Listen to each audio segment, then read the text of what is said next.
Hello guys! Welcome back to my YouTube channel, Amo Kustina. Magawa tayo ngayon ng waragaanap sa Arabic. Let's start cooking! Meron ako ditong lemon. I-massage natin ng ganito yung ating lemon para mas lumabas yung kanyang katas. Then, hiwain natin. Kita nyo, napaka-juicy ng ating lemon, diba? Lumabas agad yung katas. Then, i-juicer natin. O, di ba madali lang siya i-juicer.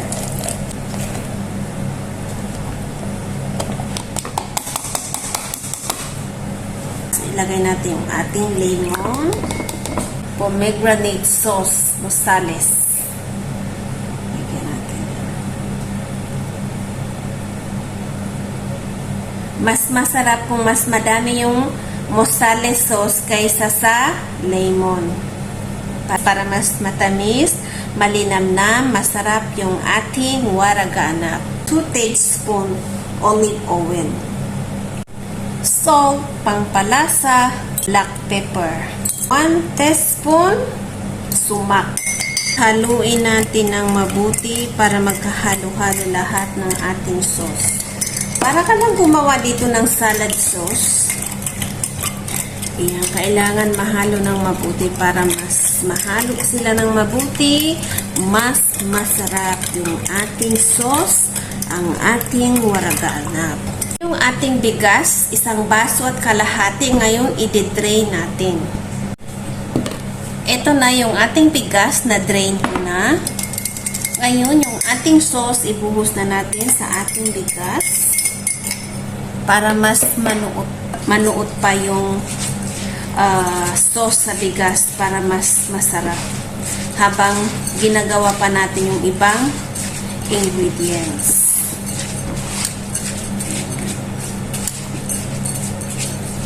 Haluin natin ng mabuti.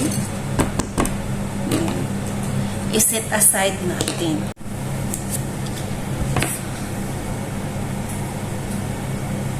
Mayroon akong ditong magdunis, parsley, and nana or mint leaf. I-set aside natin. Mamaya na natin siya hiwain. 1 sibuyas, medium size. Maliliit yung hiwa ng ating sibuyas para matunaw at hindi siya makikita sa loob ng kanin. Para mas madali din siya maluto.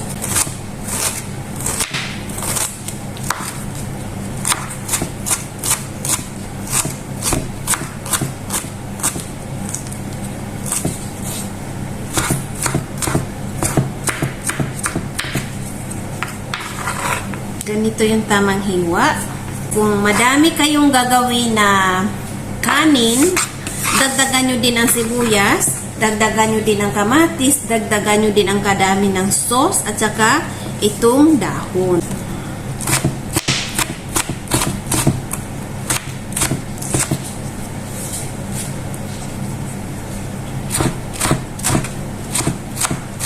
Ganito akong maghiwa ng kamatis kapag maliliit. Kayo, ganito din ba kayo manghiwa ng kamatis pag maliliit masyado yung hiwa? Ako talaga, pagdating sa paghihiwa, mga kaamo kusina, matagal ako manghiwa. Tapos na tayo sa ating paghihiwa ng kamatis at sibuyas. Kailangang balance. Kung gaano kadami yung ating kamatis, kung gaano kadami yung ating sibuyas, gaano din kadami yung ating kamatis. Kailangan balance.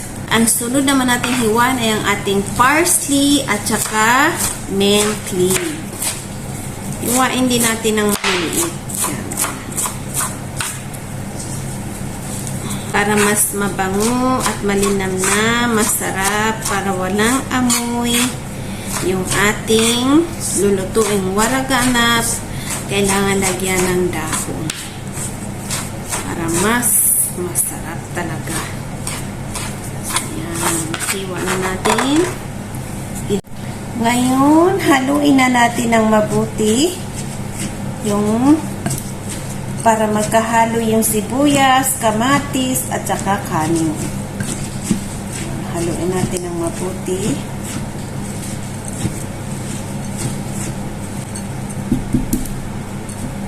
I-set aside natin. Ito yung ating grapes leaves. Ayan. Ngayon, huhugasan natin ito siya. Kailangan hugasin. Kapag hindi siya mahugas, maalat. Sa Arabic nito, ang pangalan niya ay waraga anab. Dahil sa Arabic, yung grapes ay anab. So, waraga ay dahon.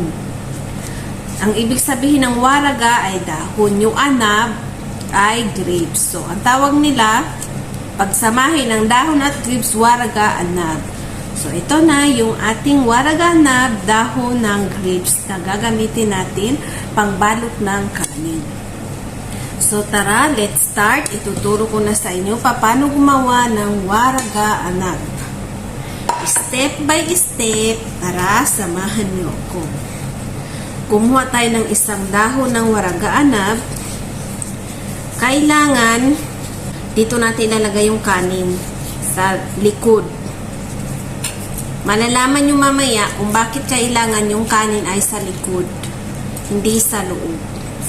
Maglagay tayo ng 1 teaspoon na kanin na ginawa natin kanina. Ganyan.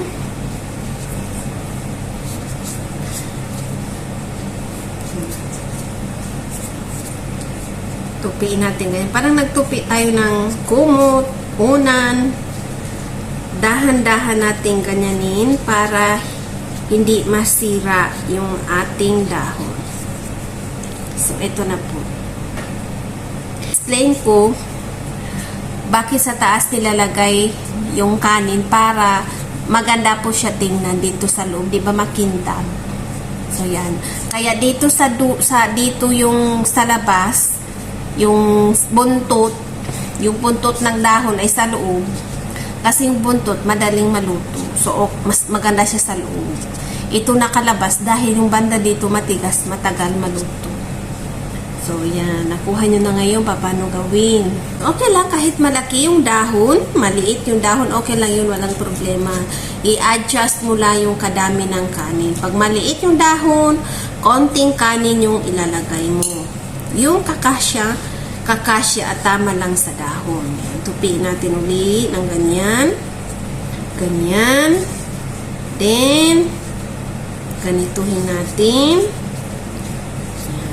Dahan-dahan mo uli, tupiin.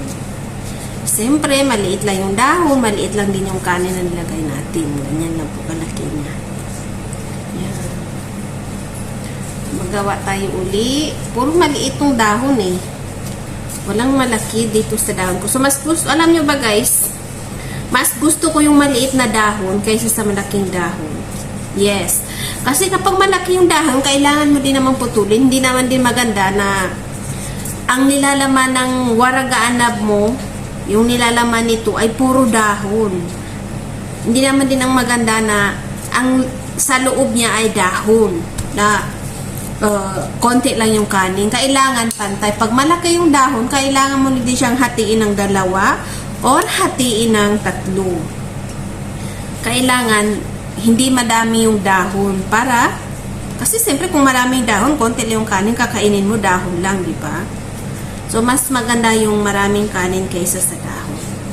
Ayan, ganyan ulit tayo magtupi. Ganyan. Di ba napakadali lang siyang gawin?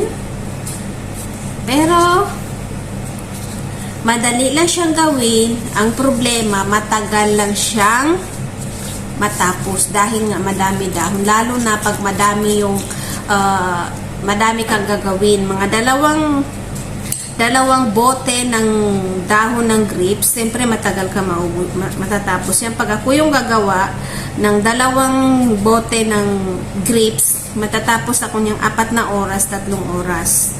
Talagang matagal ako gumawa nito dahil talagang binibigyan ko siya ng time para mas masarap din, para maganda yung kinalalabasan. Kasi pag mamadaliin mo siya, siyempre hindi din maganda ang pagkabalot, hindi din maganda ang pagkalalabasan ng ating waraga anab.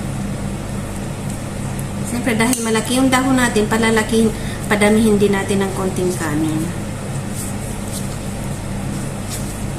kailangan hindi nakalabas yung kanin para hindi mabubutas at hindi masisira yung ating kanin. Kasi pag nakalabas yung kanin, pag lulutuin mo na siya, lalabas yung kanin, mabubutas, masisira yung dahon. Ayan. Pag malaki yung kanin, malaki din yung waraganab. Favorito ng mga Arab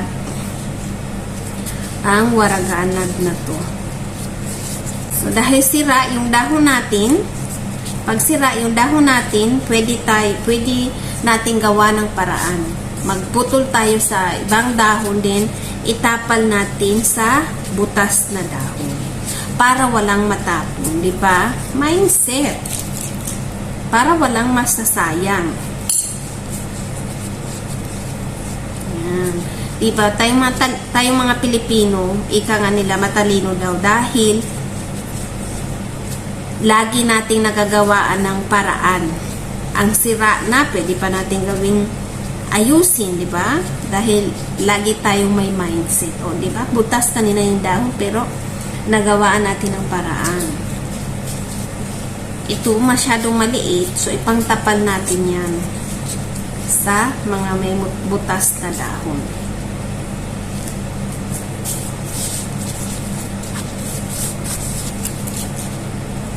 Gusto ko talaga itong maliit na dahon, guys. Pero yung nga lang talaga, matagal talaga gawin. Pag maliit yung dahon, matagal talaga siya. Kailangan ng maraming oras. Kaya sabi ko sa'yo, pag ako'y gumawa ng ganito, isang bote, 2 oras talaga bago ako matatapos. Matagal talaga ako matapos. Ayan guys, continue lang tayo hanggang sa matapos sa pagtupi. Nakuha nyo na ba kung paano gumawa ng waraganab?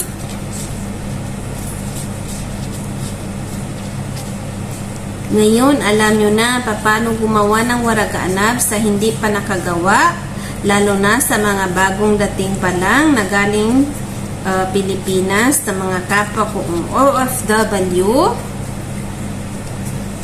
Ganito lang po kadali gumawa ng waraganab. So, medyo malaki yung ating dahon. So, paano natin puputulin kapag malaki yung dahon? So, lahat ipapakita ko sa inyo sa video na ito. Panuorin nyo lang ako hanggang sa matapos. Pag malaki yung dahon, dito natin siya bibiyakin sa gitna. Yan.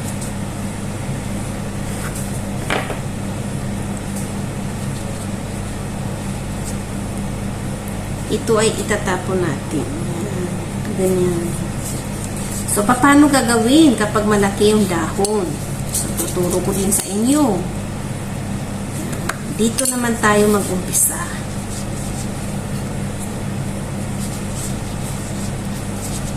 Ganyan.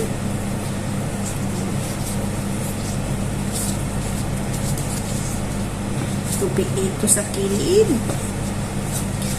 Yan. Kailangan talaga pagtupiin mo na, nadiin mo ng mabuti. Yan, di ba? Kailangan pagtupiin mo yung kanin sa dahon, kailangan nakadiin ng mabuti, hindi maluwag. Yan. Mayroon namang nagluluto dito na niluluwagan nila para daw lumaki at dadami ang kanin sa loob. Pero ituturo ko sa inyo, hindi maganda yung luluwagan yung dahon dahil nasisira siya, nabubutas. Nasisira siya, nabubutas. Kasi ibig sabihin, kapag luluwagin mo siya, paramihin mo din siya ng tubig kapag lulutuin mo na. So, mas maganda yung masikip kasi konti lang ang tubig kapag lulutuin mo na. At yung hindi siya masisira. Hindi mabubutas yung dahon. Ano naman guys? Nakuha nyo na ngayon paano gumawa ng waraganab by Amo Kusina. Ito na guys, ito yung nagawa natin. Siyempre continue pa tayo dahil hindi pa tayo tapos. Naglagay ako ng patatas sa loob, hiniwa ko siya ng round, then inilagay ko sa ilalim. Ngayon ilalagay na natin yung ating waraganab sa loob. Ito yung nagawa na nating waraganab. Ito siya, ganyan. Yan, na-pile na natin, pero hindi pa ubos, mayroon pa. Ganito naman ulit tayo ganyan. Ganyan. Ganyan. Ganyan. So, na-file na natin lahat. Ngayon, i-rep natin siya. Bukas na natin siya lutuin ng tanghali.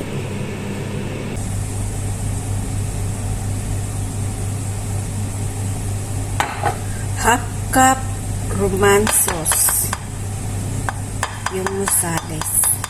Olive oil, 1/3 cup. Asin. Ito yung ginamit ko. Pinuno ko siya. Black pepper. Isang basong tubig. Haluin natin ng mabuti.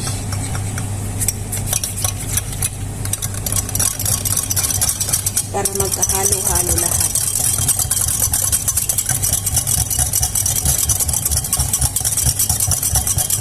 Magdagdag pa tayo ng konting tubig para mawala itong musales sa loob. Dagdag ako uli ng tubig, half cup.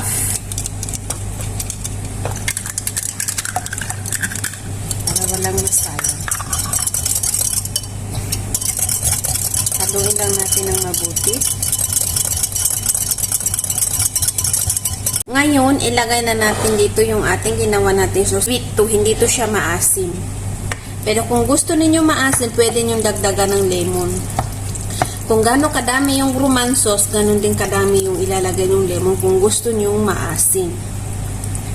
Ngayon, lulutuin Lagyan natin ng pinggan para kapag kumulo na, hindi masisira yung dahon. Hindi siya madudurog. Ilalagay natin sa taas, ganyan. Bababa yung sauce. Ngayon, lulutuin na natin. Ngayon, lulutuin natin siya ng 3 oras sa maliit na apoy. Ayan, ginawa ko na yung nakatakip sa taas kanina. So, ganito lang po kung magluto ng waragana.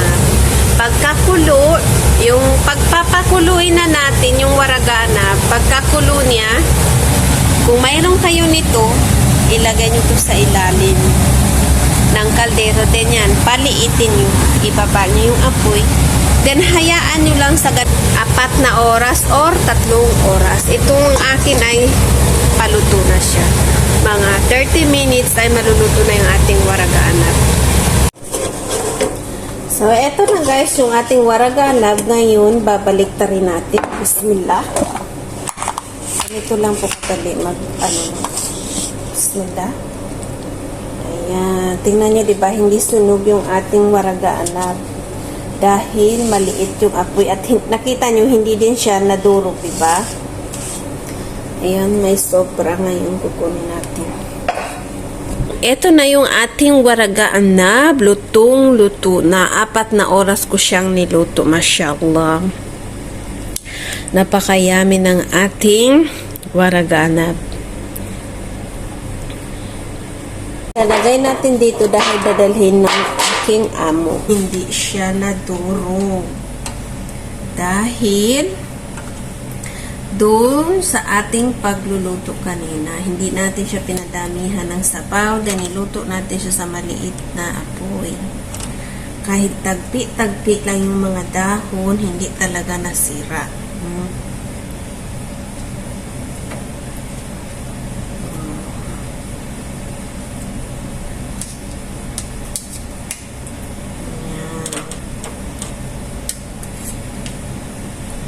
So, dito natin ilalagay.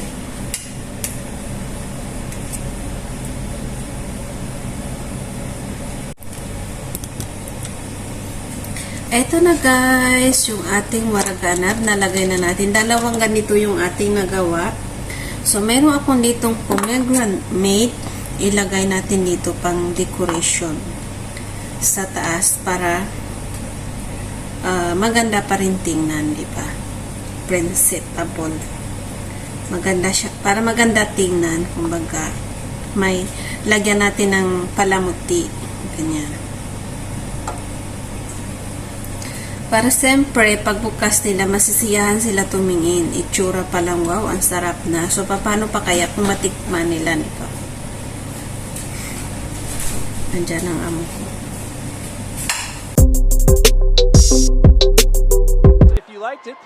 forget to subscribe below.